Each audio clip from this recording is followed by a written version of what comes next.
जब किसी पुरुष की ऊर्जा किसी स्त्री की ऊर्जा से गहरे सामंजस्य में मिलती है तो कुछ ऐसा घटता है जो पारलौकिक है। यह केवल दो शरीरों का मिलन नहीं होता, यह दो ब्रह्मांडों का एक लय में विलय होना है।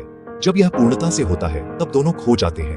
तब न पुरुष रहता है न स्त्री, केवल एक ऊर्जा रह जाती है, पूर्णता की ऊर्जा। सामान्य प्रेम में तुम केवल सतह पर मिलते हो, शरीर को छूते हो, बातें करते हो, भावनाएं साझा करते हो, लेकिन भीतर से अलग ही रहते हो।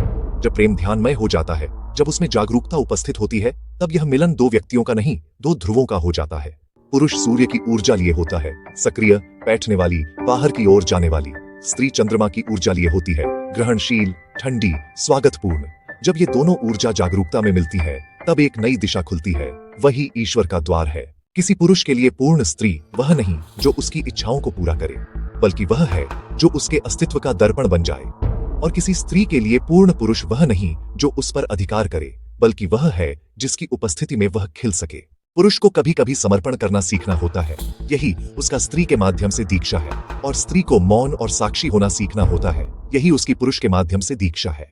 जब यह द्वंद्व नाच बन जाता है, जब न शक्ति की लड़ाई होती है, न कोई मांग, न कोई भय, तब उनके बीच जो ऊर्जा बहती है वह आनंदमय, सृजनशील और प्रार्थनापूर्ण बन जाती है। तब सेक्स अब सेक्स नहीं रहता, वह समाधि बन जाता है। प्रेमी किसी विशालता में खो जाते हैं, वे अस्तित्व के सार को छू लेते हैं। पूर्ण ऊर्जा का मिलना किसी पूर्ण व्यक्ति को पाना नहीं है, यह एक पूर्ण अनुनाद को पाना है। यह किसी के साथ भी घट सकता है जब दोनों खुले हों, निडर हों और उपस्थित हों। जिस क्षण दोनों की ऊर्जाएं एक स्वर में गूंजती हैं, उसी क्षण तुमने दिव्य प्रिय को पा लिया। ओशो।